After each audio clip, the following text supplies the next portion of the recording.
يوم رمضان يوم صلاة الصلاة صراط الذين أنعمت عليهم غير المغضوب عليهم ولا الضالين. السلام عليكم ورحمة الله وبركاته.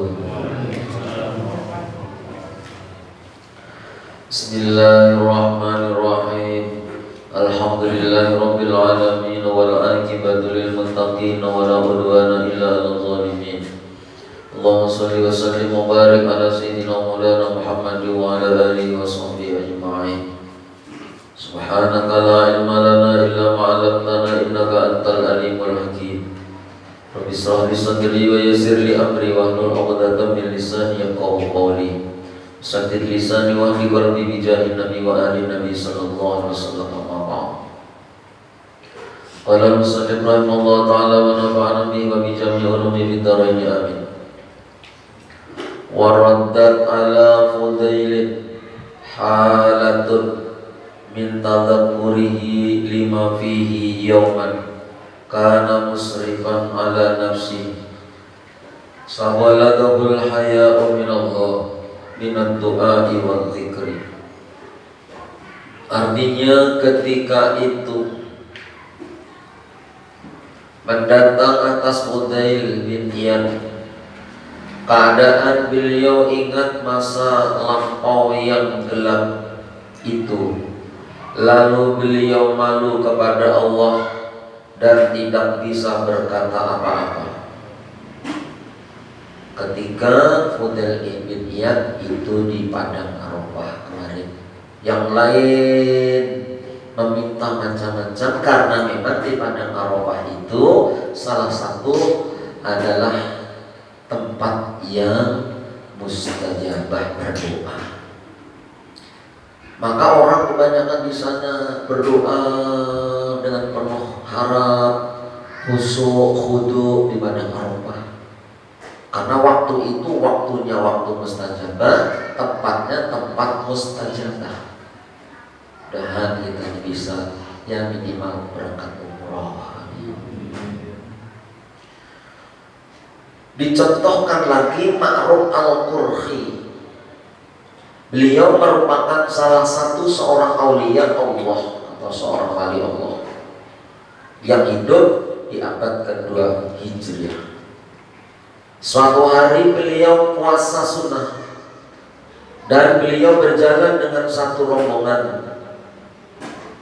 Di tengah jalan ada orang yang membawa air dan orang itu berkata, rahimallah man syariba ma'i. Jadi orang yang di pinggir jalan sambil membawa baju, mudah-mudahan dirahmati Allah orang yang minum airku ini. Maka waktu itu puasa golongan rombongan Al-Qurhi tadi, Ma'ruf Al-Qurhi tadi puasa. Tapi ini Ma'ruf Al-Qurhi mendengar ucapan orang yang membawa air, mudah-mudahan orang yang meminum airku ini mendapat rahmat dari Allah. Nah di waktu itu datang kepada Ma'ruf Al-Qurhi hal ke dalam hati beliau, keadaan, suasana di dalam hatinya beliau itu ada yang menunjukkan bahwa doa orang itu membawa air itu adalah mustajabah. Orang yang membawa air itu doanya mustajabah. Ada bisikan, ada ilham daripada malaikat ketika Al-Qurhi mendengar bahwa itu doanya orang yang membawa air itu mustajabah. Ada Ma'ruf Al-Qurhi lagi berpuasa dan kawan-kawannya masih puasa. Nah, lalu apa? Lalu beliau meminum air yang ditawarkan oleh seorang, sedangkan teman-teman beliau masih berpuasa. Beliau berbuka. Maka teman-temannya tadi bertanya kepada beliau, kenapa Anda berbuka puasa sedangkan kita masih puasa?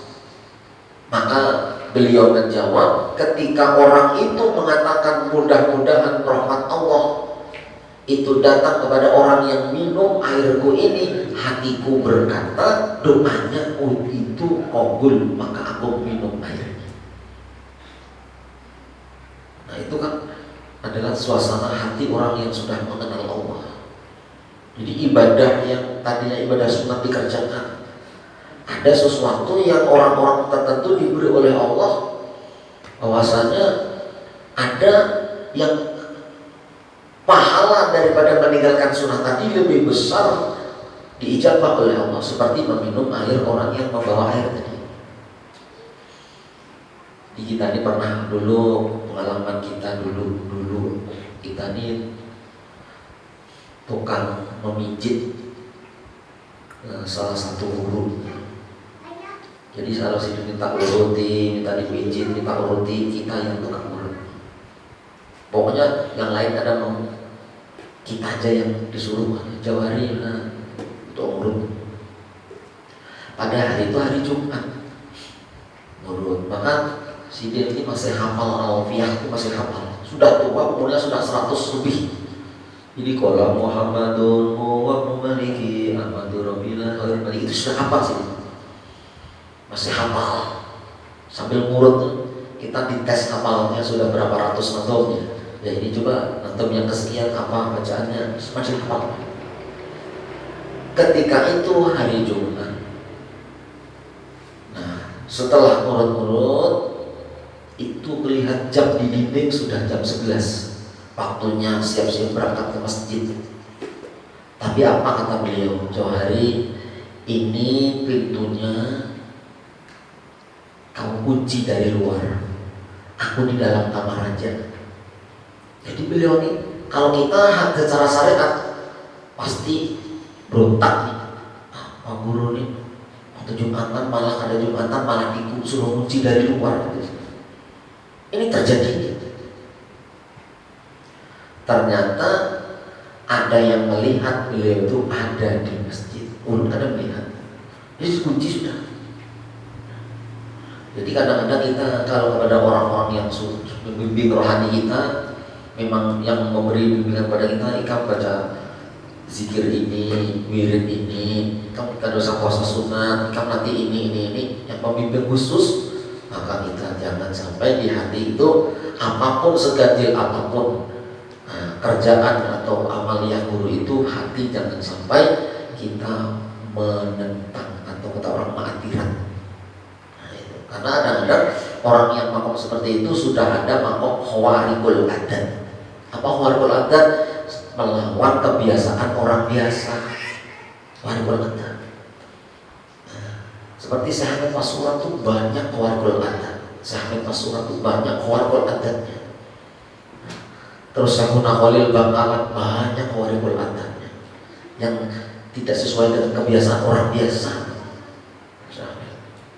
Nah, maka itu salah satu keadaan hal hati orang yang mengenal Allah, ditarik oleh Allah untuk mengenalnya, yang tadinya maksiat luar biasa dibalik oleh Allah menjadi ahli ibadah, hatinya sangat sensitif melihat keadaan sesuatu. Karena kita ini mohon maaf, ketika kita beramaliyah untuk pribadi, umpamanya amaliyah untuk pribadi amal, terus ada amal yang manfaatnya lebih luas bagi orang banyak, maka tinggalkanlah amal pribadi itu sementara untuk orang banyak itu. Nanti sampean bisa menutupi, menapali, mengulangi di lain waktu. Misal umpamanya ada orang perlu pertolongan, sampai masih wirid, ada orang pertolongan, maka tinggalkanlah wiridmu, tinggalkanlah baca amaliyahmu, maka yang bermanfaat bagi orang banyak didahulukan. Itu Imam Ghazali seperti itu.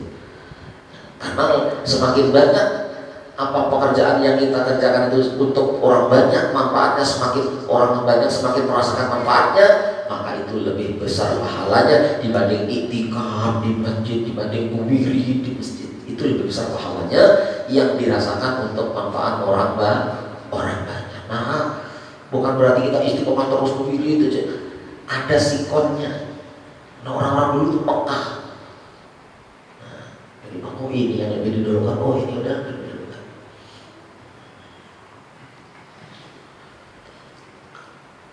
Maka si makhluk al tadi minum akhirnya ada keadaan puasa. Nah, Tetapi tidak dapat kita tiru karena yang datang ke hati beliau adalah keadaan yang menunjukkan bahwasanya doa orang itu mustajab. Karena memang orang itu sudah betul-betul ditarik oleh ada sama lagi dengan kita. Ini merupakan contoh bagi orang yang arif, atau arif itu artinya orang yang mengenal Allah, dengan Allah Subhanahu wa taala, di mana mereka beramal sesuai dengan apa yang datang hal ke dalam hati mereka itu. Jadi pernah kami itu ada orang, kita pokoknya orang ini datang soal kepada guru. Dua orang santri soal kepada guru. Sekalian sampai ke situ sama gurunya gak boleh masuk rumah, disuruh mengelilingi rumah sampai subuh. Mengelilingi rumah guru ini subuh sampai subuh.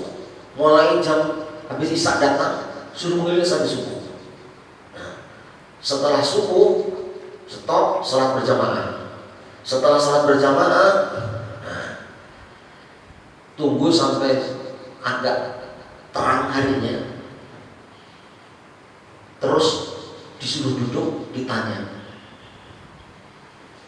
aku tahu tujuan sampai berdua ke sini, mau minta ijazah, mau minta amaliyah, tapi aku lebih tahu masa lalu. Ujar guru nih, kenapa engkau kuhukum berputar mengelilingi rumah ini sampai subuh? Dan nanti setelah agak siang engkau mencari ayam jago, harus kau beli supaya itu ayam itu halal. Kenapa? Karena 3 tahun yang lalu engkau pernah menangkap ayam kiaimu, tidak ngomong, terus kau masak, kau habiskan berdua saja. Muncul gurunya nih, wah, ketahuan gelapnya.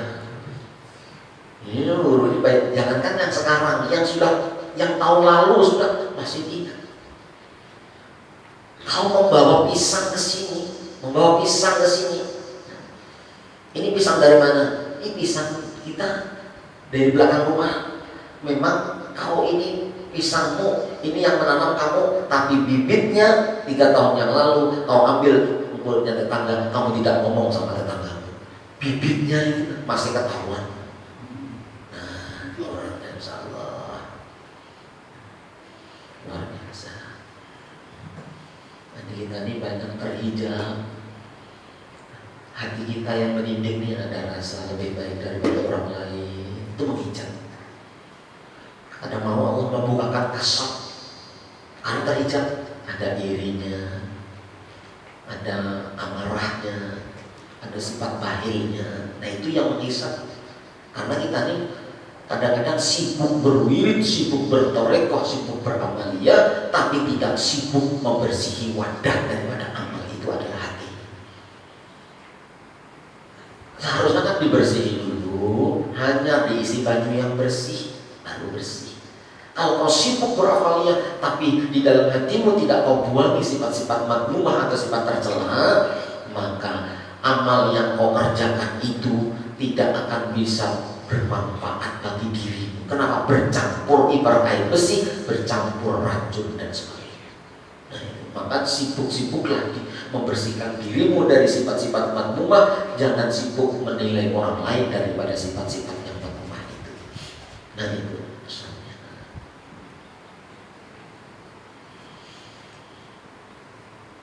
Kemudian contohnya lagi adalah dengan seorang wali Allah yang bernama As-Sari As-Sitti. Jadi ada yang menyebutkan Siri As-Sakoti.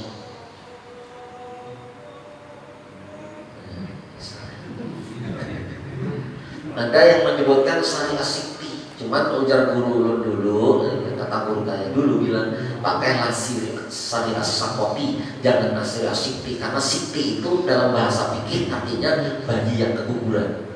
Jadi Siri As-Sakoti. Siri As-Sakoti beliau merupakan pamannya Imam Zunaidi Al-Baghdadi.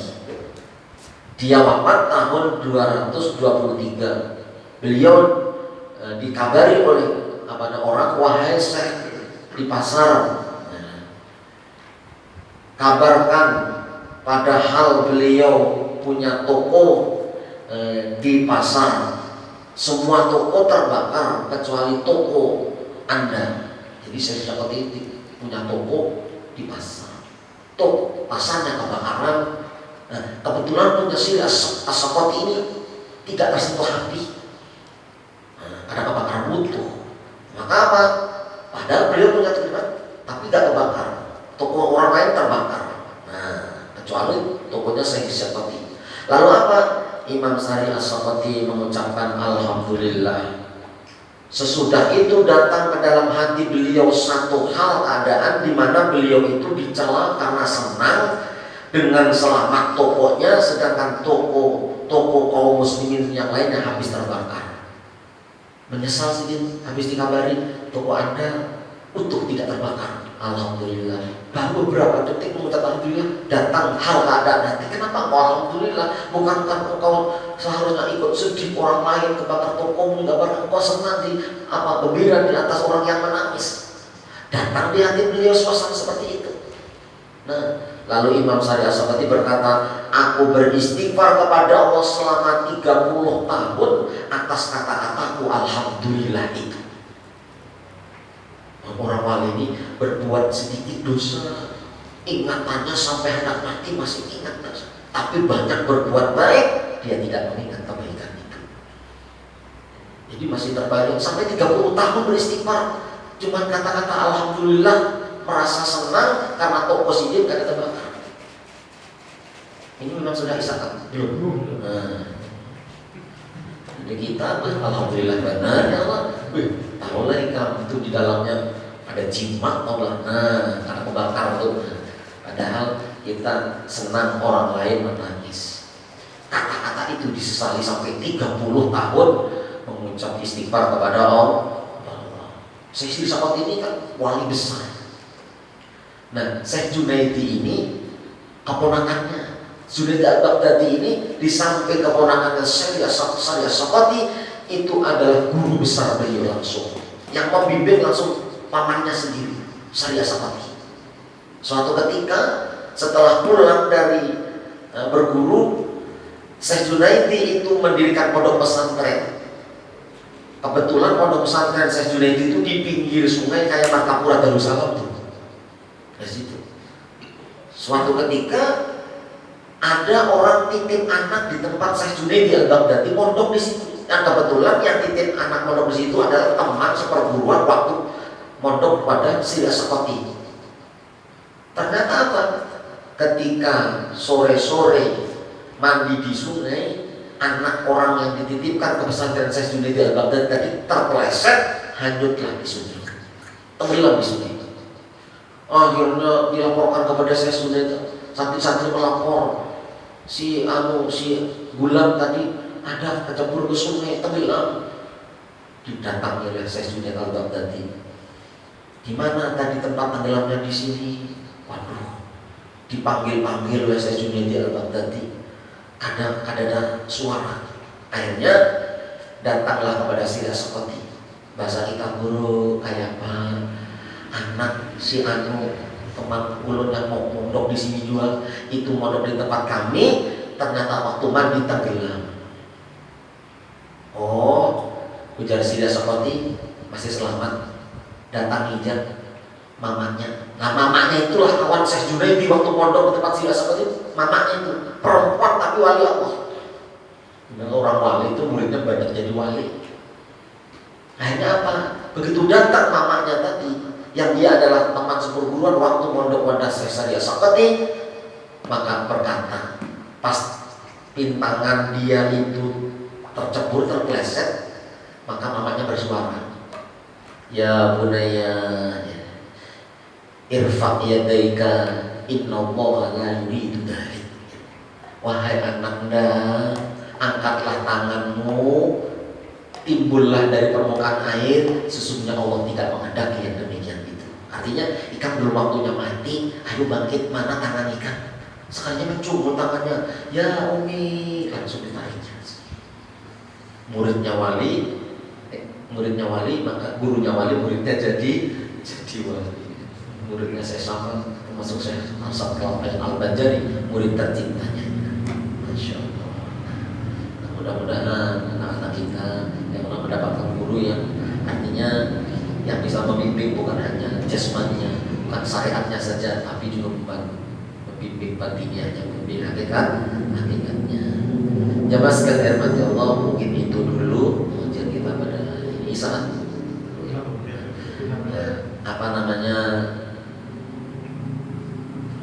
masalah pandemi kemarin ya sudah di sini kita batasi.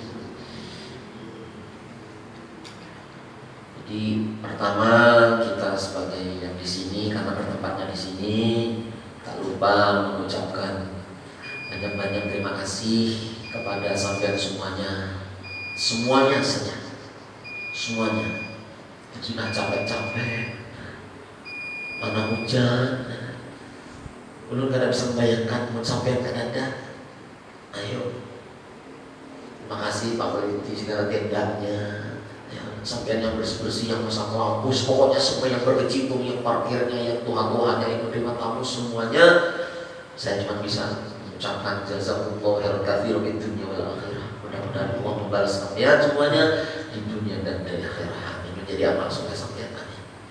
Yang kedua, mewakili panitia Bapak Sugi dan kawan-kawan semuanya, minta maaf, minta ampun, minta ridho, minta halal dunia akhirat. Apabila di dalam kita kumpul-kumpul di sini, di dalam acara kemarin itu mungkin ada hal-hal yang kurang berkenan tentunya, entah apanya, sekali lagi saya mohon maaf atas semuanya itu.